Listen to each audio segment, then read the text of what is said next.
A high-level coordination committee has been formally structured featuring top leaders from various left-front constituents aimed at strengthening opposition unity and restructuring the left coalition in the state.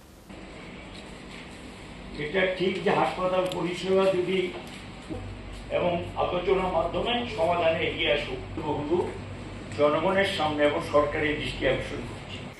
Veteran CPIM leader and former State Minister Manik Dai has been appointed as the convener of this newly consolidated leadership body.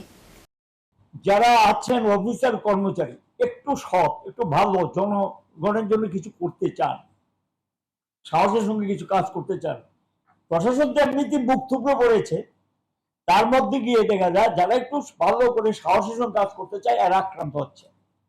প্রথম ঘটনা একজন OC বক্সনগরে, তার সঙ্গে যা খুশি তা করা হলো, তাকে ক্লোজ করে নিয়ে আসা হলো, যিনি করলেন তার বিরুদ্ধে কোনো ব্যবস্থা নিলেন না, একজন বিধায়ক। দ্বিতীয় ঘটনা আমরা লক্ষ্য করলাম অমরপুরের বিডিও, তাকে অ্যাসাল্ট করা হলো অফিসের মধ্যে, যারা করলেন তাদের বিরুদ্ধে ব্যবস্থা নেওয়া হলো না। তৃতীয় ঘটনা আজকে পত্রিকায় প্রকাশিত হয়েছে, তো মারাত্মক একটা মহিলা এসডিএম, তাকে গিয়ে একজন বিধায়ক বিশালগড়ে গিয়ে তাকে শাসাচ্ছেন তার নির্দেশ মতো কাজ করার জন্য, রাজি হয় না গতিকে তাকে নানাভাবে সেখানে ভয় ভীতি হুমকি হেনস্থা করার চেষ্টা হয়েছে এবং তিনি তার আত্মরক্ষা জীবন রক্ষা সেখানে সিকিউরিটি চেয়েছেন এসপির কাছে, কিন্তু সেখানে তার সিকিউরিটি দেয়নি বলে পত্রিকাতে দেখলাম।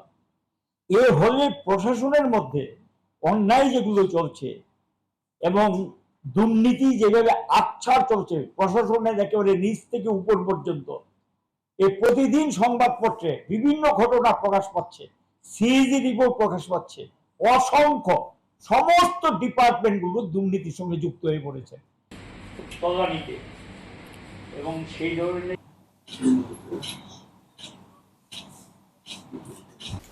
Reported by Narayan from Agartala, Chini Khora.